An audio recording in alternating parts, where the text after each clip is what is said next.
Praise the Lord. വേഗം വരുന്നവനായ നമ്മുടെ കർത്താവായ യേശുക്രിസ്തുവിൻ്റെ നാമത്തിൽ എൻ്റെ സ്നേഹവന്ദനങ്ങളെ ഞാൻ അറിയിക്കുന്നു. 1 കൊരിന്ത്യർ 15-ാം അധ്യായം 10-ാം വാക്യം.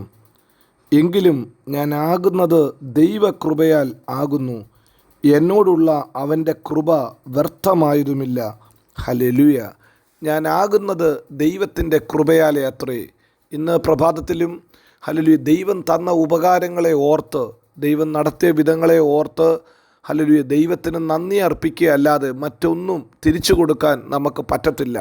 എന്തെങ്കിലുമൊക്കെ നാം പ്രാപിച്ചെങ്കിൽ, നാം എന്തെങ്കിലുമൊക്കെ ആയിട്ടുണ്ടെങ്കിൽ അത് ദൈവത്തിൻ്റെ കൃപയാണ്. ഈ പ്രഭാതത്തിലും അതേ പ്രാർത്ഥനയോടെ തന്നെ ദൈവമുമ്പാകെ ഏൽപ്പിക്കുക. 6 മാസക്കാലം ജയോത്സവമാക്കി നടത്തി, ദൈവിക വാഗ്ദത്തങ്ങളെ ദൈവം നടത്തി.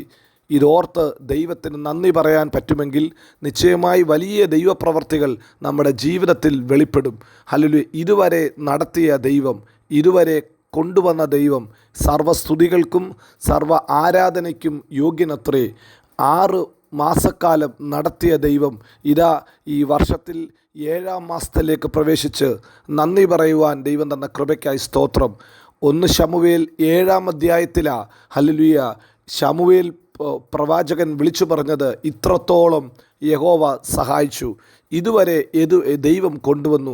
7-ാം മാസം അതുപോലെ നാം വിളിച്ചു പറയുന്ന സമയങ്ങളത്രേ. 7-ാം മാസമാണ് ഹല്ലേലൂയ വേദപുസ്തകത്തിൽ വിശുദ്ധ സഭായോഗത്തിൻ്റെ ശബത്തിൻ്റെ അനുഭവം ദൈവം കൽപ്പിച്ചാക്കിയത്. ദൈവസന്നിധിയിൽ ഒരുമിച്ച് കൂടുന്ന സഭായോഗങ്ങൾ മുടക്കാതെ ദൈവത്തെ ആരാധിക്കുന്ന ഒരു സീസണായി ഈ സീസണെ കർത്താവ് മാറ്റട്ടെ. ഇത്രത്തോളം യഹോവ സഹായിച്ചു എന്ന് സഭയുടെ നടുവിൽ ഹല്ലേലൂയ ലജ്ജ കൂടാതെ പറയുവാൻ ദൈവം സഭയെ ബലപ്പെടുത്തട്ടെ. അങ്ങനെയെങ്കിൽ തിരുവചനം പറയുന്നു, ഇത്രത്തോളം യഹോവ സഹായിച്ചു എന്ന് പറഞ്ഞു തുടങ്ങിയപ്പോൾ തന്നെ ഹല്ലേലൂയ തിരുവചനപ്രകാരം നാം ഇങ്ങനെ വായിക്കുന്നു, നഷ്ടപ്പെട്ടതിനെ ദൈവം ശമൂവേലിന്, ഇസ്രായേലിന് മടക്കി കൊടുത്തു, ശത്രു പിടിച്ച പട്ടണങ്ങളെ വിട്ടുകൊടുത്തു. ഈ ദിവസങ്ങളിൽ ഒരു ദൈവീക ഹല്ലേലൂയ കരുതൽ, ദൈവീക പ്രൊവിഷൻസ്, ദൈവിക റെസ്റ്റോറേഷൻസ് വെളിപ്പെടുമാറാകട്ടെ. 7-ാം സംവത്സരത്തിൽ ശബത്തിൻ്റെ കാലഘട്ടത്തിൽ ഇതാ വേദപുസ്തകം പറയുന്നു, സ്വതന്ത്രനെ ഹല്ലേലൂയ ദാസനെ സ്വതന്ത്രനാക്കി വിടണം. അവന് നഷ്ടപ്പെട്ടത്, അവൻ്റെ കയ്യിൽ നിന്ന് പോയതൊക്കെയും വെറുതെ മടക്കി കൊടുക്കണമെന്ന് വേദപുസ്തകത്തിൻ്റെ പ്രമാണമാണ്. പ്രിയരെ, ഇന്ന് പകൽക്കാലം പരിശുദ്ധാത്മാവിൽ ഞാൻ അതേ ദൂത് കൈമാറി ഹല്ലേലൂയ ദൈവസഭയെ അനുഗ്രഹിച്ച് പ്രാർത്ഥിക്കുന്നു. വിട്ടിലും തുള്ളനും പച്ചപ്പുഴും തിന്നുകളഞ്ഞ സംവത്സരങ്ങൾക്ക് തക്കവണ്ണം ദൈവം ഈ ദിവസങ്ങളിൽ മടക്കി തരട്ടെ. ശത്രു അപഹരിച്ചു കൊണ്ടുപോയതിനെ ഹല്ലേലൂയ ഒന്നും ചെയ്യാതെ തന്നെ, ഒന്നും ഇടപെടാതെ തന്നെ കൃപയുടെ ബലത്താൽ ദൈവം റിലീസ് ചെയ്യുന്ന ഹല്ലേലൂയ ഒരു മാസമാക്കി മാറ്റട്ടെ.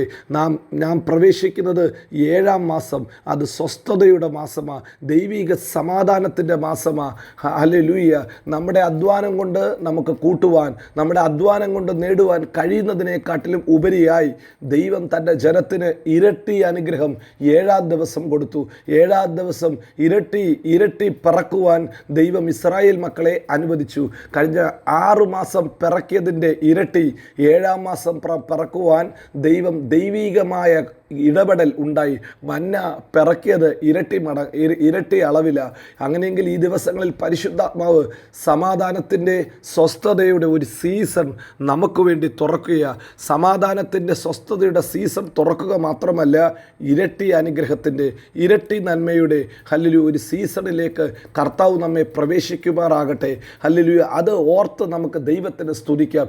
ഇത് ദൈവിക റെസ്റ്റോറേഷൻ്റെ, ഏത് അടിമയും ഏത് നഷ്ടപ്പെട്ടതിനെയും മടക്കി കൊടുക്കുന്ന സ്വാതന്ത്ര്യത്തിലേക്ക് വിടുന്ന ഹല്ലേലൂയ ഒരു സീസണായത്. നമുക്ക് ദൈവത്തോട് നന്ദി പറയാം. ഇതുവരെ നടത്തിയത് ദൈവത്തിൻ്റെ കൃപയാണ്, ഇതുവരെ കൊണ്ടുവന്നത് ദൈവമാണ്. നാം ആകുന്നത് അവൻ്റെ കൃപയാലാണ്. കൃപയാൽ നാം നടത്തപ്പെടുമ്പോൾ, കൃപയാൽ ദൈവം നമ്മുടെ കരം പിടിക്കുമ്പോൾ ദൈവിക സമാധാനം നമുക്ക് ലഭിക്കും, ദൈവിക സ്വസ്ഥത നമുക്ക് ലഭിക്കും, ദൈവിക കൂട്ടായ്മ, വിശുദ്ധ ശബത്തനുഭവം, ഹല്ലേലൂയ വിശുദ്ധ സഭായോഗങ്ങൾ ഈ മാസക്കാലം ദൈവം തരട്ടെ. ദൈവത്തോട് പറ്റിയിരിക്കുന്ന, ദൈവിക സാന്നിധ്യത്തെ അനുഭവിക്കുന്ന ഒരു സീസൺ ദൈവം തുറക്കട്ടെ. നാം ദൈവത്തോട് കൂടെയാണോ ഇരിക്കുന്നത്, ദൈവം നമ്മോട് കൂടെയാണോ ഇരിക്കുന്നത്, നിശ്ചയമായി വലിയ വലിയ ദൈവപ്രവർത്തികൾ വെളിപ്പെടും. യോവേൽ പ്രവചനത്തിൽ നാം ഇങ്ങനെ വായിക്കുന്നു, ഞാൻ എൻ്റെ ജനത്തിൻ്റെ നടുവിലുണ്ട്, ഞാൻ എൻ്റെ ജനത്തോട് കൂടെയുണ്ട്, എൻ്റെ ജനത്തോട് ഞാൻ പറ്റിയിരിക്കുന്നു എന്ന് പറഞ്ഞിട്ട് പ്രവാചകൻ വിളിച്ചു പറയുന്നു, എൻ്റെ ജനം ഒരു നാളും ലജ്ജിച്ചു പോകത്തില്ല. പ്രിയരെ, ഇന്ന് പകൽക്കാലം പരിശുദ്ധാത്മാവ് നമ്മെ ലജ്ജിച്ചു പോകാതെ വഴി നടത്തുവാൻ വിശ്വസ്തനായ ദൈവമത്രേ.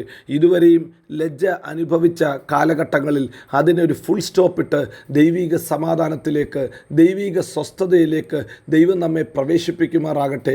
ദൈവിക കരുതൽ വെളിപ്പെടുമാറാകട്ടെ. മറ്റാർക്കുമില്ലാത്ത വലിയ ദൈവിക സമാധാനം വെളിപ്പെടട്ടെ.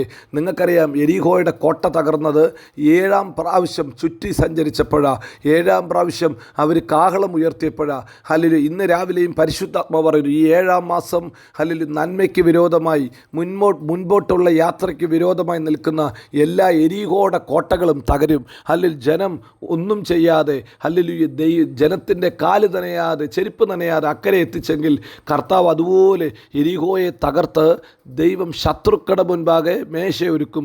ഈ ദിവസങ്ങളിൽ കർത്താവ് അങ്ങനെ അനുഗ്രഹിക്കട്ടെ. വിശുദ്ധ സഭായോഗം കൂടി ദൈവ സാന്നിധ്യത്തെ അനുഭവിച്ച് മുന്നേറുവാൻ കർത്താവ് ബലപ്പെടുത്തുമാറാകട്ടെ. ഇന്ന് പകൽക്കാലം നല്ല പിതാവേ, ഈ വചനം കേൾക്കുന്ന എല്ലാ കുടുംബങ്ങളെയും ബ്ലസ് ചെയ്ത് പ്രാർത്ഥിക്കുന്നു. 7-ാം മാസത്തിൻ്റെ സ്വസ്ഥത, 7-ാം മാസത്തിൻ്റെ ഇരട്ടി അനുഗ്രഹം, 7-ാം മാസത്തിൻ്റെ ദൈവിക കൂട്ടായ്മ, ദൈവിക സാന്നിധ്യം, സമാധാനം, സന്തോഷം ഹല്ലേലൂയ ഈ ജനത്തിന് കൊടുക്കുമാറാകണമേ. ഇവരുടെ വീട്ടിനകത്ത് ഉല്ലാസത്തിൻ്റെയും ജയത്തിൻ്റെയും ഘോഷം കൊണ്ട് നിറയ്ക്കണം, നന്മകളാൽ നിറയ്ക്കണം. ഒന്നു മാത്രം ഞങ്ങൾ ഏറ്റുപറയുന്നു, ഇത് ദൈവത്തിൻ്റെ കൃപയാ, ഞങ്ങളായിരിക്കുന്നത് കൃപയാ, ഞങ്ങളായിരിക്കുന്ന ദൈവത്തിൻ്റെ കരുതല. അതിനുവേണ്ടി സ്തോത്രം. അനുഗ്രഹിക്കപ്പെട്ട നല്ല മാസക്കാലം കൊടുത്ത്, നല്ല ദിവസം കൊടുത്ത് ഇവരെ മാനിക്കണം. ദൈവം ജയോത്സവമാക്കി നടത്തണം. ഞങ്ങളുടെ കർത്താവ് വിശ്വസ്തനും വാക്കുമാറാത്തവനും ഞങ്ങളെ എല്ലായിടത്തും എല്ലായ്പ്പോഴും ക്രിസ്തുവേശുവിൽ ജയോത്സവമായി നടത്തുകയും ചെയ്യും. ആമേൻ, ആമേൻ, ആമേൻ.